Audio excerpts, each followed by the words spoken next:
ሰላምታና በበዘለኹም ወይብጻሕዎም ክብራት ተኸታተልቲ ትግራይ ስትሪም ሚድያ ዜናታት ሰዓት እንሆም በቅድሚያ አርእስተ ዜናታት ምምሕዳር ከተማ ሽረ እንዳስላሴ በደደቢት ሚድያ አመልኪቱ ቅሬታ ጽሒፉሎ ደደቢት ሚድያውን መልሲ ይብሉሎ ተወሳኽለና አይተጌታቸው ረዳ በሕሞራ ጉዳይ ማንነት ወልቃይት ጉቡ እዩ አይበልኩን ኢሉም አነ ዝበልኩ በማል ድማም እቲ ኢለ የዝበሎ ሎሚና በሚዲያ አውጪ ወሎ ከነቅርቦይና መንግስት ኢትዮጵያ በጉዳይ ኩናት ኢትዮ ኤርትራ መልኪቱ ን18 ሀገራት ደብዳቤ ጽሒፉም ናበተጋሩ ነበርቲ አዲስ አበባውን እጹጽ መጠንቀቅታ በጽሑም አይታማኔል ሰፋ አበ ጉዳይ ተመዛበልቲ ቅድመ ድህንነት ውድብ የቀድሙ ዝብል መከራኸርነት መልሲቦም አበ ጉዳይ መምላስ ዘይ መምላስ ተመዛበልቲ ስፍሕ ዝበለ መብርህ በመለው በዝርዝር ሒዝና የለና እስራኤል ዝተበጽሐ ስምምዕነት ጠጠው ሞባይል ተኽሲ ብኢራን ከምዝ ተጣሐሰ አፍሊጣ ናበ ዝርዝር ክነስግረኩም ምምሕዳር ከተማ ሽረ እንዳስላሴ በደደቢት ሚድያ መደባት መልስ ክህብየ ኢሉሎም ህዝቡን ቀጥታ ንኽሳተፍ ስልክታት አዳሊናለና ይብል እቲ ናበ ደደቢት ሚድያ ዝለኣኾ ደብዳቤ አበ ጉዳይ ሽረ እንዳስላሴ መልኪቱ በደደቢት ሚድያ ዝቐርብ ዝነበረ መደባት ንከታተሎ ነርናይና ይኹን እምበር መልስን መብርህን ስለ ዘይሃብናሉ ሕዚን 19 ሰነ 2017 ዓመተ ምህረት መደብ ሓዙልና ዝብል ደብዳቤ ናብቲ ትካል ዝሰደዱ ኮይኖም ደደቢት ሚድያ ድማ ሕቶም ተቐቢሉ ኣብቲ ሰዓት ንሱ መደብ ከም ዝሕዘሎም ብደብዳቤ አፍሊጡሎም ደደቢት ሚድያ አብ ሽረ ዘሎ ጸገማት ብዝብል ብርክት ዝበሉ ዘይወጹ ጉዳት እታ ከተማን ከባቢያን ኣብ ዝቕነ ናብ ህዝቢ ምቅልሑ ዝፍለጥ እዩ ኣብ ሽረ እንዳስላሴ ሽረ ከምቲ ኩልና ንፈልጣ ናይ ንግዲ ማእኸል ናይ ትግራይ ናይ ንግዲ ማእኸል ተባሂላ ትፍለጥ ዓዲ እያ ንጉራ ኮነና ንመጃሃር ኮነና እንተ ዘይኮይኑ ሽረ እንዳስላሴ ናይ ንግዲ እንተይ ኮነትስ ናይ ወራር ማእኸል መሬታት ውረር ማዕድናት ውረር ህዝባት ውረር ዘላ ከተማ እያ ናበተጋሩ ነበርቲ አዲስ አበባ ህጹጽ መጠንቀቅታ በጽሑም ተጋሩ ነበርቲ አዲስ አበባ በመንነቶም ምክንያት ምእሳር ጀሚሮምለው ዓቢ ጥንቃቄ ግበሩ ተባሂሉ በፍላይ አብ ስልኮም ዝኾነ ናይ ህወሓት አርማ ይኹን ባንዴራ ትግራይ ዘለዎም ሰባት በበዝሕ ይእሰሩለው ይብሉ እቶም ወሃብቲ ሓበሬታ ፖለቲከኛ ክብሮም ዘቢብ ድማ እቲ ተርእዮታት ከም ዘሎን ክንዲ ዝተኻለ ጥንቃቄ ክግበርን ብምሕባር እንተኾነ ኣብቲ ጉዳይ ፍታሕ ንምግባር ንሰርሐለና ኢሉሎ ክብሮም ዘቢብ ዝበሎም ናብ አዲስ አበባ ዝተፈላለዩ ከባቢታት ትግራዋይ ተኮር ግፋ ተበራቲዑ ከም ዘሎም ተረዲናለና ይኹን ደአምበር ከምዚ ዓይነት ዘርአውነት ሕጋውን ሰብአውን ካብ ምዃኑ ንላዕሊ ንውዕሊ ፕሪቶሪያ ስለ ዝፀባእ ምዝምልከቶም አካላት ፌደራል መንግስቲ አውጊዕናሉ ህጹጽ ፍታሕ ከም ዝውሃብ ድማ ቃል ኣትዮም ኣለው ይብል ብምዃኑ ድማ ካብ ተመሳሰልቲ ሓደጋታት ጥንቃቐና ገበርና በብኸባቢኡ ዘሎ ሓበሬታ ክጥቁሙና ነፍልጥ ኢሎም መዚ ተታሒዙ ውዕሊ ፕሪቶሪያ ተፈሪሙ ህዝቢ ትግራይ አንጻራዊ ንፋስ ተስፋ ብምርካቡ ተኾሊፍና ዝበሉ ሓይልታት ዝፈጠርዎም ኣብ ልዕሊ ህዝቢ ትግራይ መከራ ዝውስኽ ዘሎን ጽምዶ ሸፋቱ ብዕቱብ ንቃወም ጥራሕ ዘይኮነስ ኣብ ከምዚ ዓይነት ናይ ጥፋት መንገዲ ዘለው ሕጋውያን ጉጅለታት ናብ ፍርዲ ክቐርቡ ንጽውዕ ክብል ላዕለዋይ ኣመራርሓ ባይቶና ክብሮም ዘቢብ ሓቢሮም አይተጌታቸው ረዳ በሚዲያታት ክልል አምሃራን ካልኦት ንዝተመሓላለፈ አበ ጉዳይ ወልቃይት ሕቶ ዝምስረት ሐሳብ ኢልዎ ዝተባለ ሐቃውነት ከም ዘይብሉ አቃሊሕሎም ኣብቲ ናይ አምሃራ ሚዲያ ጸብጻብ አይተጌታቸው ረዳ ሕቶ ህዝቢ ወልቃይት ግቡእ እዩ ከም ዝበለ ብሕጋዊ መንገዲ ክረአይ ከም ዘሎ ከም ዝሓበረ ናይ ማንነት ሕቶ ናይ ህዝቢ እምበር ናይ ውልቀ ሰብ ሕቶ ይኮነን ከም ዝበለ ናይ ህዝቢ ሕቶ ስለ ዝኾነ ድማ ግድን ክስማዕ ምባሉን ጸብጺበን ሚዲያታት አምሃራ ይኹን እምበር ኢትዮ ፎረም ጸብጾ ድማ ሕቶ ወልቃይት ጉቡእ ድዩ ኣይጉቡእን ከም ወልቀይ ናይ ባዕለይ እምነት ኣለኒ ከም ወልቀይ ግን ሕቶ መንነት ኣሎ ኢለ ኣይኣምንን ሕቶ ኢኮነ መንበር ጉቡእ ኢልኩም ተሓስቡ እንተኾንኩም ድማ ብሕጊ ዝረአዩ ምባለም እዩ ጸብጺቡ ዘሎ ተፈናቃዮችን መመለስ በማስመልከት ስምምነት እንደተደረሰ የሚያነሱት ምንጮቻችን የስብሰባው ዝርዝርንም ያብራራሉ ተሰብሳቢዎቹ የኮሎኔል ደመቀ ዘውዱ ኮሚቴ አባላት ሲሆኑ ቁጥራቸው 60 ይደርሳል የተባለ ሲሆን እንዲና እንዲናገሩ እድል የተሰጣቸውም ለአመታት ተበድለናል፣ ተገፍተናል፣ የማንነት ጥያቄ ያለን ምዕራብ ትግራይም እያላችሁ አትጥሩን የሚል ንግግር ሲያደርጉ ቆይተዋል ተብሏል።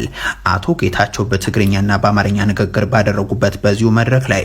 ተሳታፊዎች በሁለቱም ቋንቋዎች ይደመጥ በነበረው የአቶ ጌታቸው ረዳ ንግግር ሲያጨበጭቡ እንደነበርም ሰምተናል። ደፍረህ መምጣትህ ለሰላም ያለህን ዝግጁነት ያሳያል በሚል የኮሚቴው ሰዎች ተናግረዋልም ተብሏል። አቶ ጌታቸው ረዳ በበኩላቸው እኔ የመጣሁት ይህንን ጉዳይ ለመስራት የሚያስችል ስልጣን ኑሮኝ አይደለም፣ ይሁን እንጂ የጊዜያዊ መንግስቱ ፕሬዝዳንት በነበርኩበት ወቅት ተፈናቃዮች እንዲመለሱ ያወጣነው እቅድ አለ፣ እርሱ እንዲፈጸም የበኩሌን ለማበርከት ነው በማለት የማንነት ጥያቄ አለ ብዬ በግል ያላምንም፣ ይህ ጥያቄ ካለ ግን በህግ መመለስ ይኖርበታል፣ ኢኮኖሚያዊ በደል እንዳለ ግን አውቃለሁ፣ እዚህ የተገኘውትም ሰላማዊ በሆነ መንገድ እንድንፈታው መስማማታችሁን እንድታሳዩ ለመነጋገር ነው፣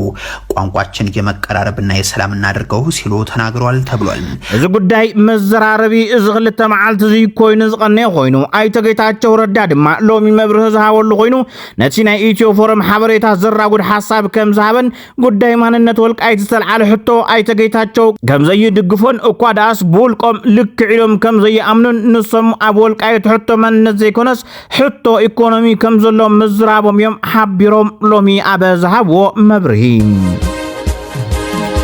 መንግስት ኢትዮጵያ በጉዳይ ኩናት ኢትዮ ኤርትራ መልክቱን 18 ሀገራት ደብዳቤ ጽሒፉ ተባሂሉ መንግስት ኢትዮጵያ ትዕግስተይ ጸንቂቀ የክብል ደብዳቤ መጠንቀታ ጽሒፉ ይብል ኤርሚያስ ለገሰ ዘተባለ ጋዜጠኛ ዛሬ የኢትዮጵያ መንግስት ማስጠንቀቂያ ያልኳል ከብዙ ትግስት በኋላ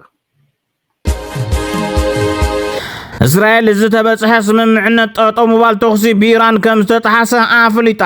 ብኣዳራዳርነት ፕሬዝደንት ዶናልድ ትራምፕን ኳታርን ኣብ መንጎ እስራኤልን ኢራንን ተበጽሐ ዝነበረ ስምምዕ ጠጠው ሙባል ተኽሲ ብኢራን ከም ዝተጣሓሰ እስራኤል ገሊጻ ድሕርቲ ዝተበጽሐ ስምምዕ እውን እንተኾነ ኢራን መጥቃዕቲ ሚሳኤል ትፍጽም ኣለዋ ዝገለጸት እስራኤል ኣብ ልዕሊ ቴህራን ዓጸፋዊ መጥቃዕቲ ክፍጸም እየ ምባላ ተሓቢሩ እስራኤል ድማ ከሳበቲ ናይ ተኽሲ ጠጠው ምባል ሰዓት ንእስራኤል ከድብድብየ ክትብል ያ ገሊጻ ዘላ ኢራን ኣብ መወዳእታ ኣብ ጉዳይ ተመዛበልቲ ቢቢሲ ምስ ምክትል ፕሬዝደንት አማኑኤል ሰፋ ዘካይዶም ስፍሕ ዝበለ ቃለ ምሕትት ቃል በቃል እናባኹም ክነብሎም አቶ አማኑኤል እቲ ተመዛበልቲ ናብ መረበቶም ዘይተመለሱሉ ሓደ ምክንያት በ2015 አቆጣጽራ ገዝ መጋቢት ተጣይሸ ጊዜያዊ ምምሕዳር ናብ መሰረታዊ ብሔራዊ ረብሓታት ህዝቢ ትግራይ ከኣቱ ኣይከኣለን እቲ ጊዜያዊ ምምሕዳር ንብሔራዊ ረብሓታት ህዝቢ ትግራይ ወኪሉ ምስ መንግስቲ ኢትዮጵያ ክሰርሕ እዩ ሓላፍነት ተዋሂቡ ونيرو انتقونا بيرا والربحات حزب تግራይ ኣብ ምህጋር أحلفوا سلزي زي تحدث أجمعي نيروم تخلّي دم بوجن منجس إثيوبيا زلوا كنعنا زوجرلو أكيد أيوم أبى سمع بريتوريا نلانا ونتجري نتمزابلتن سدتنيا تاتن تجارز ملكت قلت زوانا حلاف نتغميتيو زمالت أبى تجري وريروم زلوا حيلتا تكاب سراويت مكل خلوت زلوا كاب تجري كوصوم بزي أكباب استدخل من محدار كفرس حدش سفرتي كوصوم سلزي تفناغلتن تمزابلتن أبى سدت زلوا ወገናትን ደህንነቱም ተሐሊው ሐላፍነት ከወስድ ጉቦዩ ተባሂልዮም ስለዚህ ድማ መንግስት ፌደራል እዚ ከፈጽመይ ካለን አው ዘለው ኃይልታት እንከይወጡ ናብ ሪፈረንደም ክኸዱ ፕላን አውጽዩሎም እቲ ጸንሐ ጊዜያዊ ምምሕዳር ድማ እዚ ፕላን ከወጽን ከሎም አካለት መንቀሳቀሱ ነይሩ መንግስት ፌደራል ካብ ስምምዕ ፕሪቶሪያ ብዘፈንገጠ መልክዑ ኣብ ምዕራብ ትግራይ ሓደሽቲ ዕጡቃት የሰልጥነሎም ስለዚህ ውሽጣዊ ጸገምን መንግስት ኢትዮጵያ ስምምዕ ፕሪቶሪያ ብቕንዕና ዘይምትግባርን እዞም ወገናት ከምቲ ዝፈርሕዎ ዘለው ከምቲ ንፈርሖ ዘለና ን50 ክረምቲ ኣብ ምዕቆብ ጣብያታት ኣብ ብጣዕሚ ጽጉም መነባብሮ ከይሕልፉ ስጋት ተፈጢሩሎ ኢሉሎም አማኑኤል ሰፋ أمرار حوحات نتيجة من محدار تخص واللهم من قص فيدرال دمات تمزابلتي كي يملسو حوحات تمزابلتي جوحزو يتقال علميلو يخصكم يوم نتيجة من محدار زنبرا أكالون بفلايد ما أبتنا العلسو السامعالتات كايدكم وآخبام ሓደ መዓልቲ ጉዳይ ተመዛበልቲ አልዕልኩም ከም ዘይትፈልጡ ዝኸሰኩም ላዕለዎት አመራርሓ ህወሓት ድማ ተመዛበልቲ ህወሓት ወይ ውድብ እንከይ ተመለሰ አይነ ገይድን ዮም ዝብሉና በልኩም በተደጋጋሚ ክትገልጹ ተሰምዑኩም ይኹም እንታዩ ድሌትኩም ዝብል ካብ ጋዜጠኛ ቢቢሲ ዝቀረበሎም ሕቶ አይታ ማኔል እንትምልስ ደማ አይታ ማኔል መንግስቲ ኢትዮጵያ እቶም ዝወረሩ ኃይልታት እንከይወጹ ዕጥቂ እንከይፈትሑ ሓደሽቲ ሰፈርቲ እንከይወጹ ድሕነት ናይ ተኸባቢ እንከይተረጋገጸ ናብኡኩም ለስዩ ዝደልዮም ንሕና ከዓ እዚ ንድሕነት ተፈናቀልትና ኣብ ሓደጋ ዘእትዩ በተግባሩን ካብ ጸለምቲ ርኢና የና ስለዚ ከመይ ኮነን ክኸውን ዘለዎ ክምለሱን ተኾይኖም ኣብኡ ዘለው ዕጥቃት ዕጥቆም ይፈትሑ ይወጹ ዝተጣየሹ ምምሕዳራት ይፈርሱ እቶም ሓደሽቲ ሰፈርቱን ይወጹ ስለዚ ድሕነቶም ተሓልዩ ይመለሱና ንብል ዘለና ስለዚ ነዚ ስለዘይ ተቀበለው ህወሓት ከልኪሎም ወይሉ ይዛረበሎም በተመሳሳሊ እቲ ቅድም ኢሉ ዝነበረ ናይ ጊዜያዊ ምምሕዳር አመራርሓውን ነዘረባ ይደግመሎ ምክንያቱ ኣብ ጸለምቲ እዚኣ ገይርዋ ህዝብና ኣብ ሓደጋ ወዲቑ ዳግም ተፈናቂሉ እዩ ስለዚ ከምታ ናይ ጸለምቲ ዘይትኸውን ኢሉ ስለዝኣምን እዚ ኣይብለሎም ንሕና ተመዛበልቲ ከይምለሱ ንገብር እንታይ ንምርካብ ብዝብል ሕቶ መልሶም ይዛዘሙ ቢቢሲ ንምንታይ ዳ ኣብ ቦምበር ዶክተር ደብረ ጽዮን ሓላፊት ቤት ጽሕፈት ህወሓትን ፈትለ ወርቅ ተመዛበልትና ውድብና እንተዳ ዘይተመሊሱ አይነ ምለሱንዮም ዝብሉና በሉ አካል ፖለቲካዊ ምንቅስቃስኩም ዝግበር ዘሎ ዝብል ሕቶ ቀሪብሉ አታ ማኔል ድማ ንሱ እቶም ዝበሉ ሰባት እንታይ ክብሉ ከም ዝደለዩ ነቶም ከምኡ ዝበሉ ሰባት ንዖም ምሕታትዩ ንዓይ ዝምልከተኒ ኣይኮነን ዝብል ምላሽ ይብሉሎም በትመልስ ዘዓገበ በዓል ሞያ ጋዜጠኝነት ቢቢሲ ንስኻውን ላዕለዋይ አመራርሓ ናይ ህወሓት እኮይኻ ንዝብል ዝቀጸለ ሕቶ አቶ ማኔል ኣብ መድረኻት ዝተዘረበ ናይ አመራርሓ ዘረባታት ዘይኮነስ ኣነ ናይ ትውድብ ቀዋም ክነግረኪ ስምዒ ኢልዋሎም ግና ምስ ተፈናቀልትና ኣብ ዝግበሩ ዝተፈላለዩ መድረኻት ናይ ትውድብ ኩነታት ኣብ ምንታይ ኣሎ ዝብል ካብ ተመዛበልቲ ይለዓል እዩ እቲ ተመዛባለውን ብዛዕባ ናይ ህወሓት ኩነታት የሻቀሎ እዩ ተመዛባሊ ናይ ህወሓት ኩነታት ዘሻቀሎም ኣብ ከምዚ ዓይነት ናብራ እናሃለወ መሪሕ ውድብ ዝበሃል ዓብይ ውድብ ከይፈርስሞ እቲ ኩነታት ከይኸፍ እዩ ህዝቢ ትግራይ ሙሉእ መስዋዕት ከፊሉ ዘጥረየ ውድብ እንዲዚ እዚ ተመዛባለውን ልክዕ ከም ካልኦት ከባብታት ህወሓት ኣብ ምንታይ ኩነታት ከም ዘሎ የጨንቆ እዩ ዝብል መልሲ ይብሉሎም እቲ ተመዛባሊ ንኣሳት 5 ዓመታት ካብ ዝሕለፎ ሕሰም ብሓቂ ህላው ናይ ሓደ ውድብ ወይ ናይ ህላው ህወሓት እዩ ዘሻቅሎ ኢልኩም ዲኹም ተኣምኑ ዝብል ሕቶ ድማ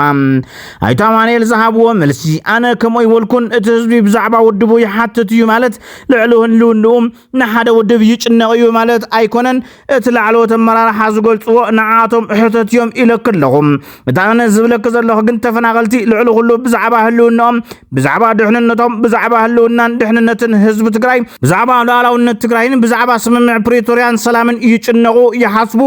ምዚ ብተወሳኺ ፖለቲካዊ ኩነታት ትግራይ ኣዕርዩ ስለዘጨንቆም ብዛዕባ ውድብ ህወሓትን ሕቶታት የልዕሉ እዮም ኢሉ መሊሱላም ቢቢሲ እንተቀጽል ሕዚ ናብ አመራርሓ ጊዜያዊ ምምሕዳር መጽኢኻ ኣለኻ ምክትል ፕሬዝዳንት እቲ ጊዜያዊ ምምሕዳር እውን ኢኻ ናብቲ ጊዜያዊ ምምሕዳር ካብ ትመጽእ ጉዳይ ተመዛበልትን መፍታሕ እንታይ ስራሕኩሞ ስራሕ ኣሎ ንዝብል ሕቶ ድማ እቲ ስራሕኩ ስምምዕ ፕሪቶሪያ መሰረት ጌርካ ምስ መንግስቲ ኢትዮጵያን ማሕበረሰብ ዓለምን ምስራሕ ምስ ህዝብኻ ምስራሕ ካብኡ ዘለው ስትራቴጂያዊ ዓቕምታት ነዚ ጉዳይ ዝምልከቶም አካላት ህወሓት ሰራዊት ትግራይ ጊዜያዊ ምምሕዳር እዮም ነዚ ጉዳይ እዚ ዝለዓለ ሓላፍነት ዝወስዱ ነሰላም ማእኸል ጌርና ንሰርሕ ኣለና ተፈናቀልቲ ንዘልዕልዎ ሕቶ ከዓ ከም ጊዜያዊ ምምሕዳር ንዕኡ ደጊፉ ንዕኡ መሰረት ጌርና ከዓ ንሰርሕ ኣለና ኢሉ እቲ ሓድሽ ጊዜያዊ ምምሕዳር ካብ ዝጣይሽ ምስ መንግስቲ ፌደራል ቀጥታዊ ድርድር እንተሎ ድማ ናይ አይታ ማኔል ዝቀረበሎም ሕቶ እዩ ነይሮም ብመሰረት ስምምዕ ፕሪቶሪያ ከምቲ ትርእዮ ዘለኺ ፓናል ሕብረት አፍሪካ ኣይተኣከበን በተደጋጋሚ ጻውዒት ቀሪብሉ በተደጋጋሚ ካብ ትግራይ ደብዳቤታት ተጻሒፍሉ ግን ኣይተኣከበን ምስ መንግስቲ ኢትዮጵያ ኣብ ዝህሉ ክልቲያዊ ርክባት ግን ጊዜያዊ ምምሕዳርነት ጉዳይ የልዕሎ እዩ ተመዛበልቲና መረበቶም ንኹምለሱ ይሓትት እዩ ሕዚ ዝነበረ መንግስቲ ወይ ናይ ህወሓት ምምሕዳር እንከይ ተመለሰ ተመዛበልቲ ንባዕሎም ወኪሎም ንዝወስድዎ ውሳነ ተቀበልዎ ዶ ንዝብል ሕቶ አይታ ማኔል እንትምልስ ድማ ናይ ህወሓት ምምሕዳር ጉዳይ እኮ ይኮነን እዚ ጉዳይ እዚ ብዛዕባቶም ኣብኡ ዘለው ዕጡቃት የዘውግዕ ዘለኹም እቶም ኣብኡ ዘለው ምምሕዳራት ኣይኮኑ እንዲዮም ነቲ ህዝቢ ኢድን እግሩን ሰይሮም ናብ ተከዘ ዘእተዎ እቶም ኣብኡ ዘለው ሰባት ኣይኮኑ እንዲዮም ገዝኡ ሕርሽኡ ናይ ቢዝነስ ስራሕቱን ወሪሮም ወዘለው እዚ ጉዳይ እዚ ከቢድዮ ተመዛባሪ ንስኻትኩም ዝገበርኩም ጌርኩም መልሱና ሓላፍነት ወሰዱ መንግስቲ ይኹም ይኮ ዝብለና ዘሎ ዝብል ምላሽ ይህውልሎም ክሳብ ሕዚ ዝተኸደ ክያዶታት ን5 ዓመታት ዝኣክል ነተመዛበልቲ ናብ መረቦቶም ክምልስ ኣይከኣልን ካብ ሕዚ እንታይኹም ክትገብሩ ዝብል ናይ መወዳእታ ሕቶ ነይሮም ኣይታ ማንኤል ኣይተመለሱን ኣይተመለሱን ተመዛበልቲ ኣብ ጸገመለው ንሪኦ ዘለና ጸገሚዩ ናይ ህዝቢ ትግራይ ጸገሚዩ ናትና ጸገሚዩ ዘሎ መማረጽ ክልተዩ እቲ ሓደ ምስ መንግስቲ ኢትዮጵያ ተቀራሪብካ ኩሎም ናይ ሰላም መንገድታት ምጽንቃቅ ወይ ከዓ ብዘይ ሰላማዊ መንገዲ ምኻድዩ ሕዚ ዘሎ እቲ ዝሐሸ መማረጽ ግና بسلاماو منجدي سمع بريتوريا غيركا مسرحيو نسوينا نغبر زلنا بزي سلاماو منجد غن سمع بريتوريا تفريسو كوينات يزخون نسوخا ايواتن حزب تግራይ جنوسايد زخفللو كبيدو كوينات سلازخونم نابو كاين ملس نابو كوينات كاين اتونا صار نغبر زلنا زبل ملاش يبوللهم كبراتنا فتواتنا تخاتلتي تግራይ ستريم ميديا مدلاونان اقراربانان انتفتخمو سبسكرايب بمغبار ቤተሰብ ኩነና ሰላም ለህዝብ ትግራይ ሰላም ንሁሉ ወድሰብ